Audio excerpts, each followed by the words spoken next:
On va continuer le thème ce matin, le thème des 4 grandes étapes de la vie chrétienne. On a pris cette vision, cette prophétie du prophète Ézéchiel.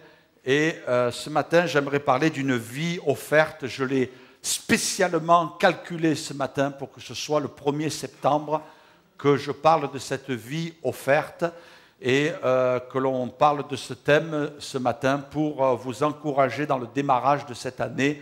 Et on bénit Dieu pour tous ceux qui servent le Seigneur et que nous ayons la joie de voir encore des vies se lever pour servir le Seigneur.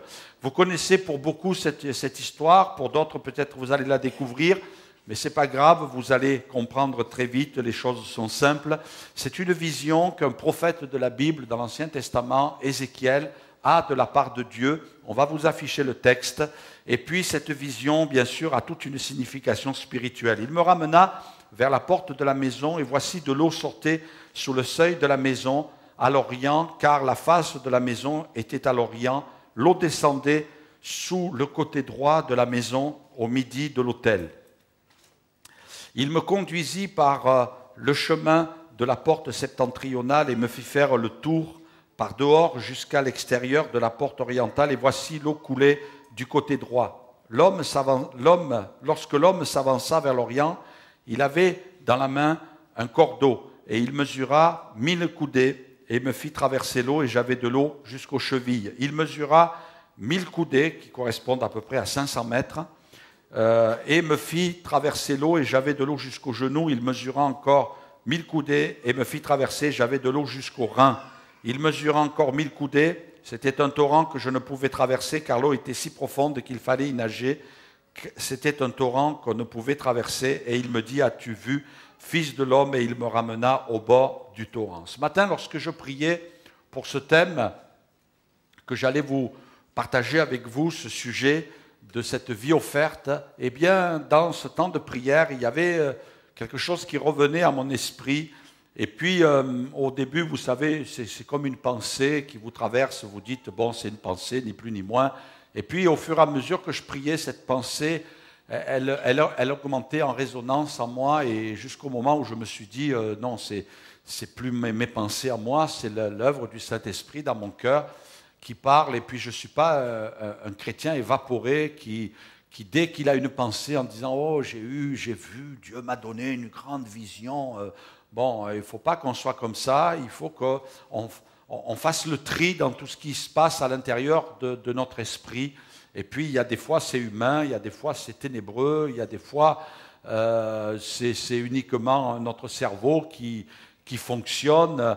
Et puis, il y a des moments, c'est Dieu. Et puis, il faut qu'on fasse le choix. C'est pour ça que dans la Bible, quand Dieu parle à un homme, souvent, il répète plusieurs fois, au moins minimum 3 fois. 3 fois, Dieu répète. Et pourquoi? Parce que Dieu sait très bien que ça se bouscule dans notre tête, ça se bouscule dans notre cœur, alors il insiste.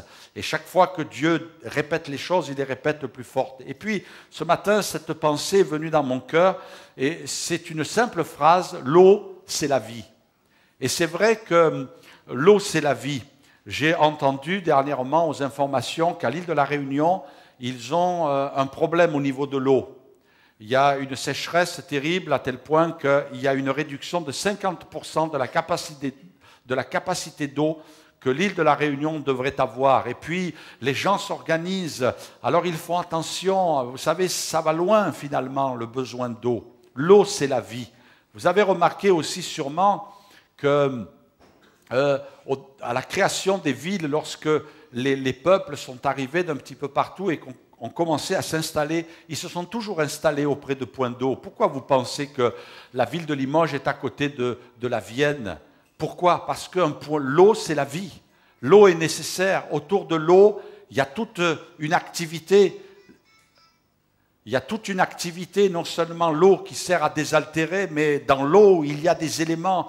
Dans l'eau, ça grouille, il y a des poissons. Et par conséquent, il va y avoir des pêcheurs, il va y avoir une activité professionnelle. Et puis, on le voit même dans la Bible, Jésus est allé chercher des pêcheurs pour qu'ils deviennent des pêcheurs d'hommes. L'eau, c'est la vie. Là où il y a de l'eau, il y a la vie. Et puis, on voit ici que Dieu nous parle d'un torrent. d'un torrent qui va jaillir de la maison de Dieu. Mais les pécheurs le savent, il y a une différence entre un lac, un étang et un torrent, une rivière, un fleuve. Parce que l'eau, elle ne stagne pas. Et vous savez une chose, c'est que l'eau, lorsqu'elle stagne, elle se dégrade. Vous prenez la même eau, vous la mettez en mouvement. Vous la faites courir sur un lit, et puis dans un ruisseau, et bien là, c'est différent, parce qu'elle est en mouvement, il y a la vie, elle ne stagne pas, et les mauvaises choses ne se développent pas. L'eau, c'est la vie. Et finalement, Dieu ne nous dit pas de regarder, il aurait pu dire à son serviteur, regarde le torrent, qu'est-ce que tu en penses? Non, Dieu dit à cet homme, tu vas rentrer dans le torrent. Il a mesuré, parce que Dieu mesure les choses. Il ne veut pas qu'on aille n'importe où, n'importe comment. Les choses sont précises. 1000 coudées qui représentent 500 mètres. 1000 coudées, c'est important parce qu'il y a l'étape de Dieu, il y a la précision de Dieu. Dieu sait où il veut nous amener toujours et on n'a pas à s'inquiéter. N'ayez pas peur. Il y a des gens, quelquefois, ils ont peur d'entrer dans la foi. Ils ont peur d'entrer dans la vie chrétienne. Ils sont là, ils sont hésitants, ils restent sur la rive. Ils ne veulent pas mettre le pied dans l'eau. Mais Dieu te dit, avance. C'est Dieu qui te le dit. C'est Dieu qui te dit d'avancer. Alors, n'aie pas peur. Avance dans la foi. Je me rappelle lorsque mon pasteur est venu me voir. Et il m'a dit, mais c'est surprenant, tu es fidèle, tu viens à l'église, tu sers dans l'église. Et il me dit, est-ce que tu ne penses pas que ça serait quand même important que tu te fasses baptiser? Alors je lui ai dit, mais j'ai peur de ne pas tenir. Et je me rappellerai toujours comme si c'était hier. Mon pasteur m'a dit, mais ça, ce n'est pas ton problème. C'est Dieu qui va s'occuper de te tenir. Alors fais-lui confiance. On est un petit peu par moments comme un enfant qui se jette dans le vide, alors que les bras du Père sont ouverts. On n'a jamais vu un papa qui dit à son fils, saute, et puis quand il saute, il s'enlève. On n'a jamais vu, il serait fou celui-là, hein? Il faut l'enfermer. Hein? Non, mais c'est pareil, Dieu ne dit pas, allez vas-y, jette-toi à l'eau, et puis il coule. Rigolez, hein, les anges dans le ciel, il est en train de couler. Non, Dieu ne fait pas ça. Dieu, au contraire, il a tout sous sa maîtrise, et puis il nous dit d'avancer dans ce torrent, et puis on t'encourage à avancer, ne pas avoir peur. Et aujourd'hui, après avoir vu ces différentes étapes, l'eau jusqu'aux chevilles, l'eau jusqu'aux genoux, l'eau jusqu'aux reins, je rappelais la semaine dernière qu'il s'agit des principales articulations. Dieu ne veut pas qu'on ait de l'eau jusqu'au tibia, Dieu ne veut pas qu'on ait de l'eau jusqu'à nos cuisses, mais Dieu veut qu'on ait de l'eau jusqu'à nos articulations, les chevilles, les genoux et le dos, les reins. Là, c'est les mouvements, parce que Dieu nous parle d'une vie chrétienne en mouvement. On n'est pas installé sur un lit, on est en marche dans la vie chrétienne. La vie chrétienne, c'est une vie qui est en marche, c'est une vie de mouvement. Et puis d'ailleurs, on aime bien parler de nos églises et on dit c'est un mouvement. Le mouvement de l'esprit, le mouvement de Dieu. Pourquoi? Parce qu'on n'est pas figé. Alors quelquefois, c'est peut-être un peu fatigant en disant, mais ouais, mais le pasteur, il n'arrête jamais, il nous dit de venir et de faire ci et de faire ça. Mais ce n'est pas le pasteur, c'est la vie chrétienne qui est comme ça. Dans le ciel, vous serez peut-être dans des lits. Je ne sais pas. Moi, je ne crois pas, moi. Parce qu'on sera plus fatigué. Il n'y aura plus de sieste. Hein? Fini, il n'y aura plus de nuit.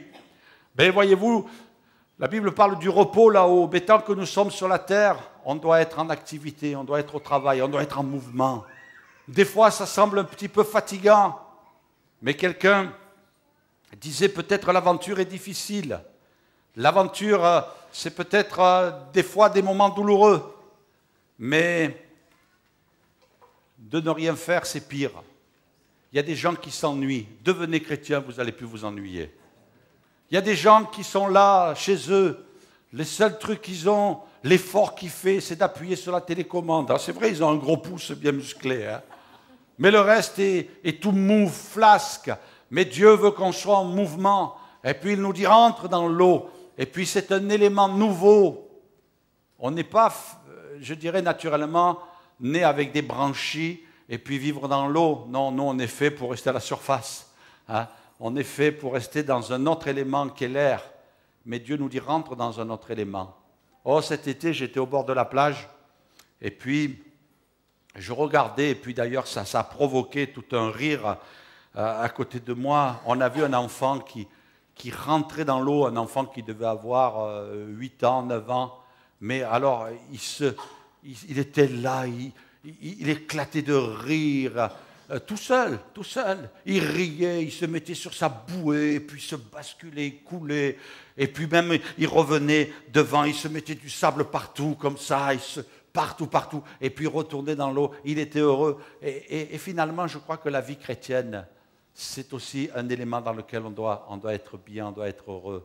On doit être heureux, épanoui dans la vie chrétienne. C'est ce que Dieu nous invite à faire. Alors, qu'est-ce que cette eau jusqu'au rein, qu'est-ce que nous dit la Bible? Ce qui est important, ce n'est pas que je vous fasse un cours philosophique, mais c'est ce que dit la Bible. La Bible nous parle des reins comme le siège de notre force, siège de la force. La force, elle réside bibliquement, elle réside dans les reins. Et puis, c'est quelque chose d'important. Regardez ce qui est écrit dans le livre de Samuel. Tu me ceins de force. Ceint a donné le mot ceinture aussi, le fait de ceindre. Ceint, tu me ceins de force pour le combat et tu fais plier sous moi mes adversaires. Voilà ce que Dieu propose pour chacun de nous. Il nous dit, tu me ceins de force pour le combat. Et puis, qu'est-ce qu'il fait après, le Seigneur, quand on est dans le combat? Eh bien, il est dit, tu fais plier sous moi mes adversaires. Ça veut dire que Dieu nous conduit au combat et... Ah ben là, il n'y a plus rien du tout. Mais vous écoutez, Dieu nous conduit au combat et puis dans ce combat, il nous conduit à la victoire. Amen. Il ne nous a pas dit que la victoire serait immédiate. La victoire serait pas... Dieu ne nous a pas dit que la victoire serait instantanée. Je rentre dans le combat et je suis vainqueur. Non, la Bible, moi, ce qu'elle m'enseigne, c'est que je suis vainqueur par la foi.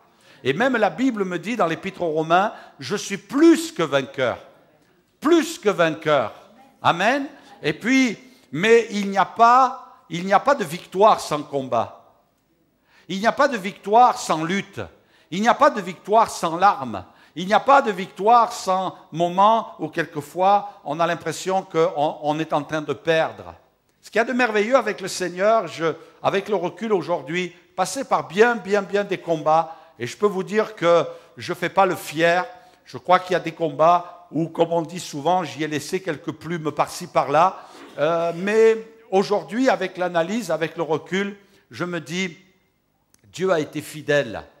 Parce que Dieu nous conduit dans des combats, quelquefois des combats acharnés, des combats où c'est, excusez l'expression, c'est sanglant. L'ennemi va taper fort. Il va y avoir des déceptions, il va y avoir des découragements. Quelquefois même, on va être comme à terre. Je ne sais pas si vous avez vu la série des films Rocky, qui est un boxeur. Et justement, il y a toute une philosophie au travers de ce film. Et finalement, on est un petit peu quelquefois sur le ring comme des boxeurs. Et à un moment donné, il va se retrouver devant un homme, c'est un géant, c'est un homme de fer. Et on a l'impression qu'il n'arrivera pas à triompher. Et puis, cet homme arrive à le frapper, à lui donner des coups. Et puis, là, il est au tapis, il est au sol. Et puis, il prend des coups. Et chaque fois qu'il prend un coup, c'est comme un coup de massue qui le frappe tellement cet homme est fort. Mais à un moment donné, il se relève. Et puis, il entre dans le combat et il arrive à vaincre son adversaire. Et quelquefois, on est un petit peu comme cela, nous aussi. On est devant un Goliath. Et puis le Seigneur nous dit, tu vas taper. Oui, Seigneur, ben, tu ne peux pas envoyer notre frère, là, peut-être la sœur, là, tu ne veux pas l'envoyer. Peut-être si elle prend 2 ou 3 coups, ça lui fera du bien aussi. Hein? Seigneur, envoie quelqu'un d'autre. Et là, on a peur d'entrer dans ces combats. Mais Dieu nous dit, non, c'est toi que je veux envoyer. Et je veux t'envoyer dans ces combats, dans ces défis. Est-ce qu'il y a un défi pour notre génération? Est-ce qu'il y a un défi pour notre Église? Est-ce qu'il y a un défi pour notre famille? Est-ce qu'il y a un défi que Dieu nous appelle à relever? Et que là, peut-être on sent le Saint-Esprit qui vient frapper à notre cœur et qui dit, c'est toi que j'ai choisi. Ah bon, Seigneur, tu es sûr que c'est moi? Hein? Tu as dû te tromper, Seigneur. Hein? Tu as tiré la mauvaise carte, Seigneur, c'est pas moi. Et puis on est là, on dit non. Quelquefois, il y a des chrétiens qui disent non dans leur vie. Parce qu'ils ont peur. Parce qu'ils ont peur. Mais tu vas arriver dans le ciel, tu vas être déçu. Parce que le Seigneur dira, mais tu as eu peur, tu as été paralysé par la peur, tu n'as rien fait. Tu as passé ta vie à avoir peur. Tu as passé ta vie à avoir peur. Le Seigneur dit, moi je t'appelle à entrer dans le combat. Je vais te ceindre de force. Je ne vais pas t'envoyer dans le combat démuni. Je ne vais pas t'envoyer dans le combat comme quelqu'un qui va qui va mourir sur le ring. Non, au contraire, tu vas vaincre. Vous savez, quand et Paul était imprégné de cela, quand les armées romaines revenaient de leur conquête, vous savez ce qu'ils faisaient? Ils faisaient prisonnier toutes sortes de gens et ils prenaient le chef, le général ou le roi du pays. Et puis, ils enlevaient la ceinture, ils enlevaient les armes. Et puis, ils faisaient défiler devant tout le peuple de Rome jusqu'à arriver devant César. Et puis, ils prenaient le chef, ils le mettaient à terre et ils mettaient le pied dessus devant César pour montrer qu'ils avaient vaincu l'ennemi, pour montrer qu'ils avaient dominé l'ennemi, que l'ennemi avait été terrassé. Et voyez-vous, Dieu nous montre aussi que nous pouvons nous présenter devant sa face et dire « Seigneur, c'est toi qui m'as ceint de force. Tu m'as envoyé avec la puissance. » Quelle puissance? La puissance du Saint-Esprit. Tu m'as envoyé avec la prière. Tu m'as envoyé avec la foi. Tu m'as mis une armure sur moi pour que j'aille au combat. Je ne sais pas quels vont être vos combats cette année. Je ne sais pas si vous avez des combats dans votre vie. Mais ne reculez pas.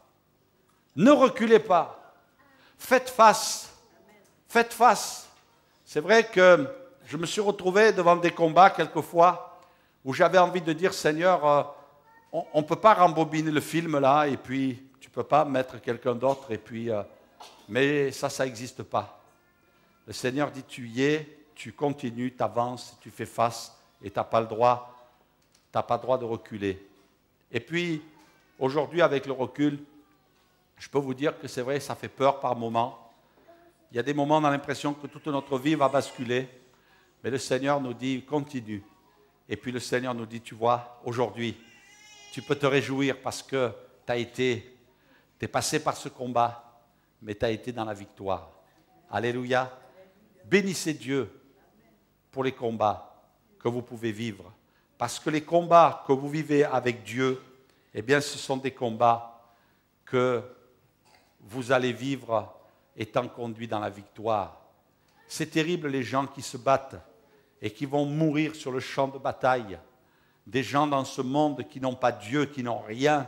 Imaginez ces gens, ils n'ont pas de prière, ils n'ont pas de foi, ils ne savent pas qu'ils peuvent s'appuyer sur Dieu. Et là, ils vont mourir sur le champ de bataille. Mais Dieu nous dit, tu ne vas pas mourir, tu vas vaincre, parce que c'est moi qui te ceins de force. Alléluia, on bénit le Seigneur. La deuxième chose que je voudrais dire, c'est que les reins nous parlent aussi du service. On va lire ensemble dans Jean, vous connaissez cette histoire, avant la Pâque, la fête de la Pâque, Jésus, sachant que son heure était venue de passer de ce monde au Père, ayant aimé les siens qui étaient dans le monde, mit le comble à son amour pour eux. Pendant le souper, alors que le diable avait déjà mis dans le cœur de Judas Iscariote, fils de Simon, le dessein de le livrer. Jésus savait que le Père avait remis toutes choses entre ses mains. Il était venu de Dieu et il s'en allait à Dieu. Se leva de table, ôta ses vêtements et prit un linge dont il se ceignit. Jésus a mis le verbe ceindre, peut-être pour les enfants parmi nous. Le verbe ceindre, ça veut dire s'entourer. Ça veut dire s'entourer. Et puis Jésus s'est levé et il a pris un linge dont il s'est entouré.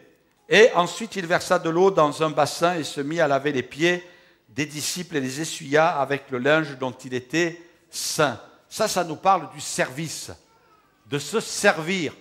Jésus a lavé les pieds de ses disciples. C'est quand la dernière fois que tu as lavé les pieds de tes frères et sœurs dans l'église? C'est quand? Ben, vous m'avez compris, c'est spirituel ce que je vous dis. De servir les autres. Moi ce matin je suis heureux de vous servir. Je suis heureux de vous apporter le service auquel Dieu m'a appelé et de vous le donner. C'est pour vous. C'est pour vous. Et je crois qu'on doit fonctionner comme ça dans l'Église. Il y a des gens quelquefois qui se laissent gagner par l'individualisme. Jésus a montré l'exemple, il était devant le disciple. C'est important, comme je le disais hier, ce n'est pas d'avoir les sentiments de Jésus qui est important en nous. Souvent, on veut avoir les capacités de Jésus, on veut la puissance de Jésus. Mais la Bible nous dit que ce qui est important, c'est d'avoir Jésus dans notre cœur. Parce que si tu as Jésus dans ton cœur, tu auras les sentiments de Jésus. Le problème qu'il y a souvent à les chrétiens, c'est que nous prenons l'habitude. Nous prenons l'habitude et puis l'habitude vient enlever cette passion. Mais Jésus a montré l'exemple. Et ce matin, il nous parle au travers de cet exemple. Jésus n'a pas dit, oh, il y a des gens quelquefois qui veulent, tu veux servir, oh, tu vas être un brillant apôtre, tu vas prêcher, il va y avoir des multitudes qui vont venir. Il y a des gens qui veulent un grand ministère, il y a des gens qui veulent une grande puissance, il y a des gens qui veulent épater les autres. Mais je sais qu'on travaille fort à cela. On n'est pas là pour briller. Celui qui doit briller parmi nous, vous savez qui c'est? Vous êtes d'accord avec ça? C'est lui qui doit briller. Ce n'est pas nous qui devons briller, c'est Jésus qui doit briller. Et s'il a décidé de briller au travers de nous, eh bien nous sommes là. Mais Jésus, qu'est-ce qu'il a fait? Il s'est mis à servir. Et puis on en parlait lors de la première étape, laver les pieds. Hein? Je rappelais que les pieds à cette époque-là, ils étaient très sales. Parce que les gens n'avaient que des sandales. Et quand ils marchaient sur les chemins, ce n'était pas les rues de Limoges, hein, pavés, goudronnés, mais c'était des chemins poussiéreux, où les animaux, les chameaux, les bœufs, les ânes avaient fait leurs besoins. Vous comprenez ce que je veux dire? Quand vous marchiez sur ce chemin en fin de journée, il n'y avait pas que la poussière, hein, il y avait le reste aussi. Hein. Et ça sentait mauvais, hein. Peut-être pas le reblochon, mais autre chose. Hein. Et c'était sale. Et quand Jésus, c'est pour ça que Pierre a dit non, mais Seigneur, toi, tu ne vas pas me laver les pieds. Parce que Pierre devait peut-être les cacher, ses pieds. Ça sentait pas bon, c'était poussiéreux. En fin de journée, en plus la transpiration. Ouais. Voyez-vous, Jésus a mis un vêtement dont il s'est ceint les reins, et il a lavé les pieds des disciples. Et mes frères et sœurs, j'aimerais que notre service pour Dieu, ce soit ça. Et Jésus a montré un exemple, il a mis le comble à son amour. On n'est pas là pour briller. Que tous ceux qui veulent briller parmi nous réalisent une chose ce matin, c'est que tu ne vas pas briller longtemps. Parce que Dieu ne donne pas sa gloire à un homme. Dieu ne donne pas sa gloire à un homme. Mais il veut lui briller. Et il veut briller au travers de nous. Alors quelquefois notre service dans l'église, ça peut ressembler à laver les pieds de nos frères et sœurs. S'il y a bien un endroit qui devait être difficile de laver à cette époque-là, c'était bien les pieds. Ben, Jésus l'a fait. Et toi, depuis quand n'as-tu pas lavé les pieds de tes frères et sœurs dans l'église? Ou peut-être même des âmes qui viennent dans l'église. Si tu viens que pour toi, si tu vis la vie chrétienne que pour toi, eh bien, tu vas être bien triste. Mais Jésus s'est donné, il s'est offert, il est mort sur la croix. Et il nous dit, voilà, si tu veux les sentiments qui étaient en Jésus, il faut que tu vives comme lui, que tu t'offres, que tu te donnes. Je suis là, mes frères et sœurs, pour laver vos pieds. Pas pour que vous me piétiniez, attention, hein, mais pour laver vos pieds. Et je crois que Dieu nous appelle les uns les autres à laver les pieds de nos frères et sœurs. Qu'est-ce que je peux faire pour l'Église? Qu'est-ce que je peux donner? Quel est le service que je peux accomplir? Je ne peux pas venir à l'Église, entrer au culte, et puis prendre la Sainte Seine. Et même, il y en a certains qui déforment un peu. Il dit, j'ai pris mon culte ce matin. Ah bon, qu'est-ce que tu as pris? Qu'est-ce que tu nous as pris là? Il a pris quoi? Non, on ne prend pas notre culte. On vient apporter un culte. Culte veut dire offrir des sacrifices à Dieu. Louange, adoration, notre offrande, l'offrande de nos biens. Mais on ne vient pas uniquement pour prendre. Dieu ne nous appelle pas à cela. Jésus n'est pas venu prendre. Jésus est venu donner. Dieu, quand il a été rempli d'amour pour l'humanité, la Bible dit Dieu a tant aimé le monde. Il n'est pas dit Dieu a tant aimé le monde qu'il a pris. Non, il est dit Dieu a tant aimé le monde qu'il a donné. Et c'est ça la vie chrétienne, c'est donner, se donner. Qu'est-ce que tu peux donner? Oh, quelquefois peut-être tu n'as pas eu de retour, tu n'as pas eu d'applaudissements, tu n'as pas eu de remerciements, tu n'as pas eu d'acclamation, peut-être on ne t'a pas loué. Ouais, dimanche matin, nous on n'est pas là pour dire, ben, tiens, dimanche matin, on va louer la sœur Gisèle. Ben, je ne sais pas s'il y en a une, mais je ne pense pas à vous. Hein. Hein? Allez, la sœur Gisèle, venez là, on va vous mettre sur le podium. Alors on met un grand podium ici, et pendant tout le culte, les frères et sœurs, ils sont là, les mains tendues vers la sœur Gisèle, ou le frère Arthur. Et ils disent, oh Seigneur, on loue Arthur, on loue Gisèle. Non, ça n'existe pas, ça, dans l'Église. On loue le Seigneur. Amen. On célèbre le Seigneur, on acclame le Seigneur. Et ce matin, nous sommes appelés à cela. On n'est pas là pour s'élever, c'est là-haut dans le ciel que le Seigneur nous honorera, nous élèvera. Mais qu'il y ait des hommes et des femmes dans l'Église de Jésus qui se lèvent, non pas pour faire ce qui leur fait plaisir, non pas pour faire ce qui leur est agréable, mais quelquefois pour faire des tâches qui ne sont pas faciles, qui ne nous élèvent pas, mais qui vont glorifier pleinement le Seigneur. Amen. Et puis, les reins symbolisent aussi le fait d'enfanter dans la Bible. On va lire ensemble dans la Genèse, Dieu apparut encore à Jacob après son retour de Padan Aram et il le bénit. Dieu lui dit, ton nom est Jacob, tu ne seras plus appelé Jacob, mais ton nom sera Israël et tu lui donneras le nom. Et il lui donna le nom d'Israël. Dieu lui dit, je suis le Dieu Tout-Puissant, sois fécond et multiplie une nation et une multitude de nations naîtront de toi et des rois sortiront de tes reins. D'accord? Des rois sortiront de tes reins. Je te donnerai le pays que j'ai donné à Abraham et à Isaac et je donnerai ce pays à ta postérité après toi. Vous voyez, je crois que la mission de l'Église, c'est aussi d'enfanter. Je crois que Dieu veut nous donner cette maturité. On ne prend plus un bain de pied là, on n'est plus de l'eau jusqu'aux genoux. On a grandi dans la foi, on a évolué dans la vie chrétienne. Et puis, on a de l'eau jusqu'aux reins. Et ça nous parle de l'enfantement. Ça nous parle de l'endroit où sont les âmes que nous allons enfanter par la foi. Dieu nous appelle à être des témoins. Dieu nous appelle à parler. C'est vrai, quelquefois, on a peur, on est réservé. Vous avez remarqué combien les gens ont des facilités pour parler de n'importe quoi? N'importe quoi. C'est impressionnant, quelquefois, les discussions, les conversations. Et des fois, je ne vous parle pas de ces discussions vaseuses. Vaseuses, des gens un peu déglingués, vous voyez. Bon. Et puis, mais parlons de la foi. Parlons. Bon, on ne peut pas faire que ça, je comprends très bien. Mais il y a des moments, il ne faut pas avoir peur. Il ne faut pas avoir peur. Il faut parler de notre foi. Il faut parler de la vie chrétienne. C'est vrai que pour moi, c'est peut-être pas trop difficile, en ce sens que, bon, quand je dis que je suis pasteur, bon, tout de suite, hop, ça part sur des questions. Hier, je discutais avec mon fils qui me disait, c'est gênant parce que des fois, je suis en train de me présenter pour certaines affaires et puis quand les gens rentrent chez eux et qui tapent Agudu sur l'ordinateur, il n'y a que toi qui apparaît. Et puis, c'est l'évangile, la foi, la bénédiction de Dieu, les miracles, tout ça. Il dit, bon, c'est un petit peu gênant, ça ne fait pas... Mais bon, qu'est-ce que vous voulez, c'est comme ça. On ne peut pas faire autrement. Et puis, cet été, j'étais dans la famille. Me disait, tu sais, c'est quand même pénible, hein, parce que des fois, on tape notre nom, Agudu, sur l'ordinateur, il n'y a que toi.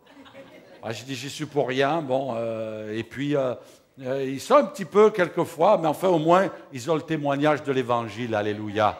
Moi, je bénis Dieu pour ça. C'est le reste, on s'en fiche, qui est ma tête ou pas ma tête. C'est important, c'est que le message passe. Et puis, j'ai été réjoui, et puis c'est un encouragement pour les frères et sœurs qui travaillent dans l'audiovisuel, sur Internet, de la famille, même de la famille à l'étranger. J'ai une nièce qui est aux États-Unis, qui me disait qu'elle, au New Jersey, qui me disait qu'elle suivait des prédications. Et ça, c'est un encouragement. On se dit, on a la possibilité aujourd'hui d'apporter le témoignage.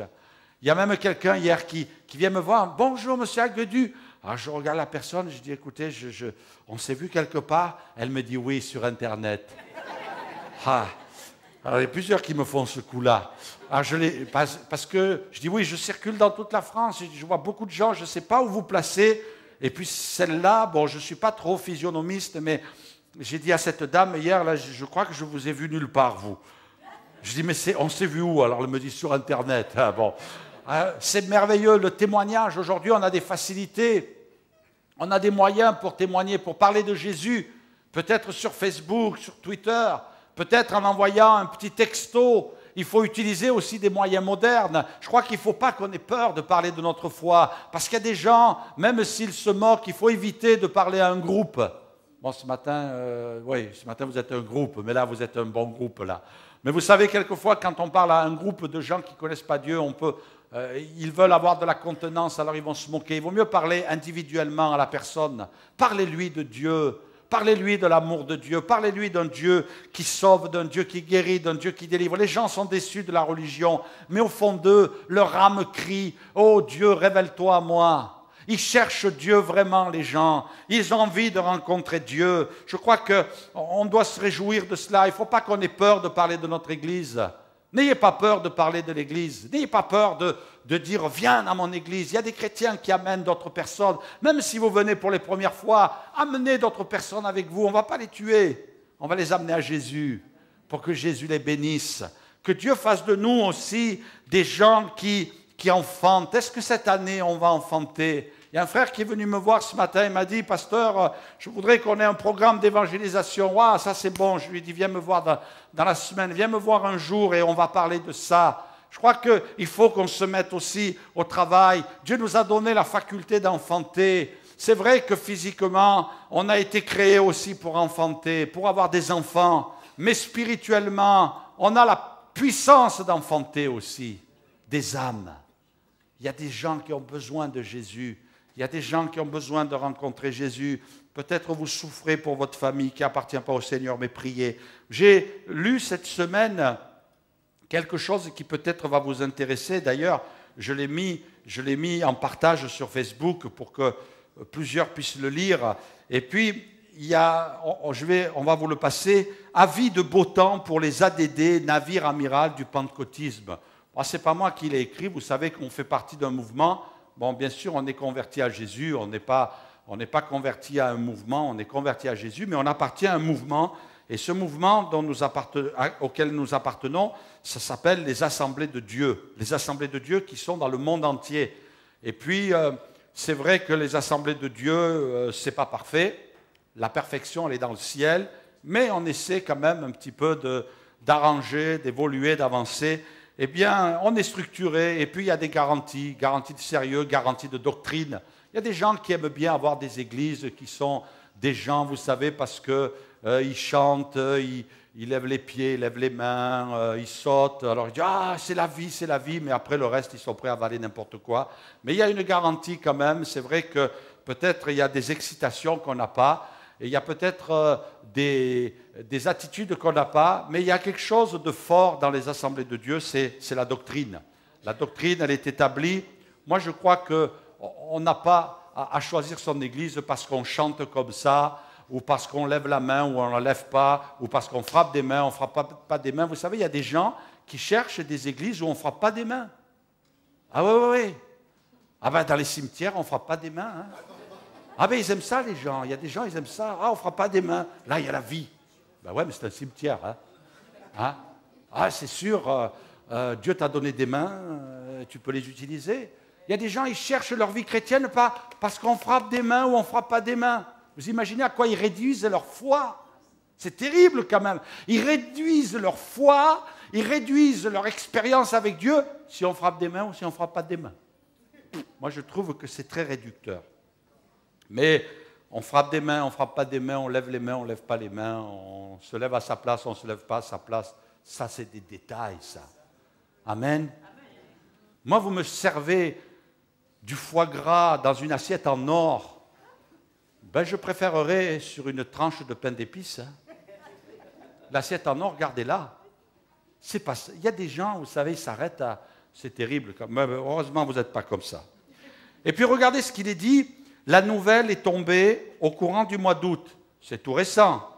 Hein. Les assemblées de Dieu, la plus grande dénomination pentecôtiste au monde, se portent bien. Ah ben c'est merveilleux ça fait du bien sur le plan démographique. Lors de son assemblée mondiale annuelle, la dénomination Assemblée de Dieu a donné ses chiffres actualisés. Et ça, c'est des vrais chiffres. Rien à voir avec le nombre qui est donné quelquefois de certaines religions, qui est totalement faux, parce qu'ils comptent non seulement, des fois, ils comptent les bébés, mais ils comptent les roues des poussettes aussi. Là c'est sérieux, là. Non, quand on parle de 66 millions, c'est des fidèles, des gens qui marchent avec Dieu, qui viennent à l'église, qui pratiquent leur foi. 66 millions de fidèles dans le monde, 3 millions aux États-Unis, soit respectivement 1,8% de croissance en un an aux États-Unis et 1,5% de croissance en un an dans le monde. La recette de cette bonne santé, d'après ses responsables, 4 ingrédients sont évoqués dans l'article publié par Mark Pensky pour le compte de Religion New Service. Une musique contemporaine. Allez les musiciens, continuez. Hein. Voilà, une musique, pas du passé, pas des ancêtres, mais contemporaine. Une communication high-tech qui prend en compte les arts, un effort vers les jeunes, une proximité avec les migrants et les minorités ethniques. L'historien et sociologues ont pour leur part une autre manière de voir les choses. Nul doute que nombre d'éléments déjà notés au sujet des évangéliques en général fonctionnent ici aussi, à savoir par exemple l'importance du lien communautaire, la prise en charge collective de la souffrance individuelle, l'accent sur l'épanouissement et la guérison et un cadre de valeurs très structurant. On s'aperçoit que quelquefois on a l'impression que les choses ne marchent pas, mais il ne faut pas qu'on ait honte. Il ne faut pas qu'on ait honte de nos églises, qu'on ait honte d'être chrétien. Il faut qu'on soit fiers et puis qu'on puisse parler à ceux qui nous entourent, qu'on puisse témoigner, que l'on puisse prier et que l'on puisse compter sur la grâce de Dieu. Je vais inviter les musiciens à venir. Je voudrais ce matin que chacun d'entre nous, on puisse grandir dans ce domaine. Comme si la voix de l'Esprit nous dit avance, avance. Est-ce que cette année tu vas avancer? Moi je crois que parmi nous ce matin, il y a des personnes qui vont avancer et qui vont aller dans l'eau du baptême. Vous allez vous faire baptiser dans quelque temps. C'est vous qui allez faire le choix. Ce n'est pas moi qui vais vous jeter dans le baptistère, mais c'est vous qui allez venir me voir en disant, pasteur, je veux avancer. Ah oui, je vais avancer, je vais faire un acte de foi, je voudrais me faire baptiser. Peut-être qu'il y en a d'autres aussi qui vont se lever ce matin et qui vont dire dans leur cœur, je vais me lever pour servir le Seigneur. Peut-être qu'il y a quelqu'un ce matin, il est découragé. Il se dit, à quoi bon, cette année je vais arrêter. Cette année je vais m'occuper de moi. Cette année je vais m'occuper de ma famille. Laisse-moi te dire une chose, c'est que toi et ta famille, ça ne va pas marcher cette année. Oui, peut-être vous avez peur, vous dites, oh là là, mais qu'est-ce qu'il dit notre pasteur? Parce que si tu t'occupes de Dieu, Dieu va s'occuper de toi. Si tu t'occupes de Dieu et que tu es une mère de famille, un père de famille qui fait les choses bien, eh bien sache une chose, c'est que non seulement, eh bien, en t'occupant des affaires de Dieu, eh bien Dieu va s'occuper de toi, mais il va aussi s'occuper de ta famille. Faut pas penser que... Moi, le Seigneur m'a donné une grande leçon une année. Une année, j'ai dit, ça y est, cette année... Je vais être en terminale, il faut que je prépare mon bac, alors j'ai averti tout le monde, j'ai dit c'est fini la chorale, je vais arrêter telle activité aussi dans l'église, il faut que je me consacre toute l'année à mon bac parce qu'il faut que je le réussisse. Et puis vous savez quoi? Le premier trimestre a été une catastrophe. Une catastrophe. Et vous savez ce qui s'est passé? Non pas un petit vent frivolant qui est passé dans ma chambre, mais la voix de Dieu qui m'a dit, occupe-toi des affaires de Dieu et Dieu va s'occuper de t'ouvrir l'esprit et de te donner de l'intelligence. Ah, je dis, ah oui, ça j'en ai besoin, Seigneur. Là, vraiment, Seigneur, tu vas avoir du boulot, ça relève du miracle. Et puis, je suis revenu en arrière et j'ai dit non, non, il ne faut pas que je prenne du recul par rapport aux affaires de Dieu. Les affaires de Dieu doivent rester une priorité. C'est une grâce que Dieu me fait. Dieu n'a pas besoin de moi. Dieu pourrait dire reste tranquille, je n'ai pas besoin de toi. Mais c'est une grâce, c'est un cadeau que Dieu nous fait, de nous dire ah, viens, participe à mon œuvre. Et puis, j'ai vu Dieu bénir ma vie, j'ai vu Dieu agir dans ma vie, j'ai vu Dieu m'aider dans mes études, j'ai vu Dieu me donner une grande joie dans le cœur. Non, ce n'est pas un bon calcul que tu fais. Ce n'est pas un bon calcul. Ce matin, le Seigneur te dit, avance, recule pas. La vie chrétienne, on ne doit pas reculer, on doit avancer. Peut-être quelqu'un dit, oui, sur le chemin, je me suis arrêté. Et puis j'ai baissé les bras. Et puis j'ai perdu mon temps. C'est pas trop tard ce matin. Tu es toujours sur la terre. Tu le sais? Pince-toi, tu vas voir, ça fait mal. Tu es toujours vivant, tu ne dors pas, tu ne rêves pas. Tu n'es pas dans le ciel. Alors tu peux te relever ce matin. Et tu peux dire à Dieu, je vais avancer. Je vais avancer.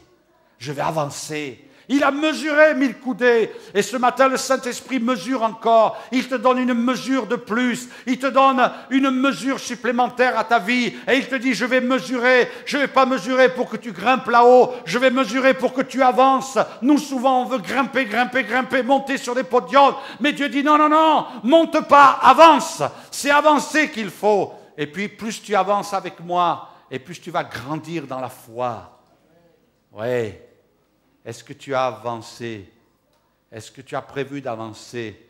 Est-ce que tu as intégré dans ton esprit, dans ton cœur, dans ta vision ce matin, cette notion de dire je veux avancer avec Dieu? Je veux avancer avec Dieu. Avance, avance. Oh Seigneur, c'est tellement bien d'avoir de l'eau jusqu'aux chevilles. Mais le Seigneur te dit avance. Mais Seigneur, j'ai de l'eau jusqu'aux genoux. Avance.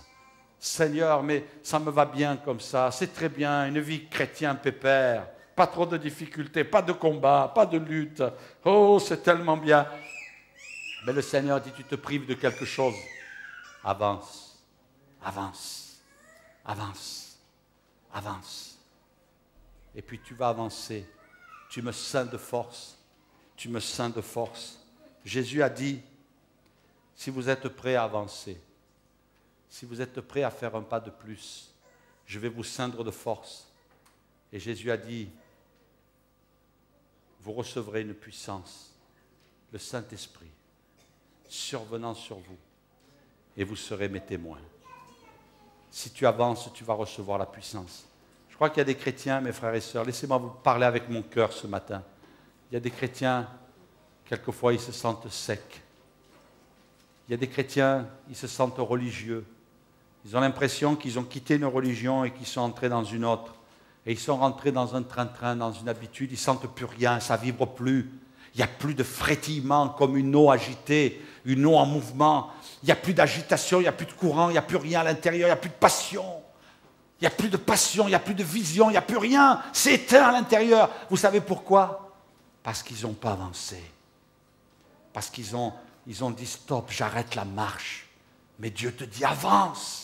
Avance, et puis tu vas sentir de nouveau l'Esprit de Dieu te remplir. Tu vas sentir la puissance de Dieu tomber sur toi. Tu vas recevoir un nouveau baptême du Saint-Esprit. Tu vas recevoir des langues nouvelles. Tu vas recevoir des dons de l'Esprit. Tu vas recevoir un appel sur ta vie. Seigneur dit arrête tes raisonnements. Arrête de te dire je vais arrêter, je vais stopper, maintenant ça suffit, j'ai trop pris de coups. Et tu crois qu'avec le diable, tu ne prends pas des coups? Tu crois que quand tu vivais autrefois dans le péché, tu n'avais pas de coups? Moi, je préfère prendre des coups dans la vie chrétienne parce que je suis dans la voie que Dieu veut me faire prendre. Quelquefois, là, c'est peut-être agité, mais Dieu dit avance. Avance. Et ce matin, je voudrais t'encourager, mais ça, personne ne peut le faire à ta place. Moi, ma responsabilité, elle s'arrête là. J'ai prêché ce que Dieu a dit, ce que Dieu a mis sur mon cœur. Peut-être ça bouscule un peu. Ben oui, mais on n'est pas dans un lac, on est dans un torrent, vous le savez. Peut-être ça vous bouscule un peu, mais maintenant c'est à vous à prendre vos décisions ce matin.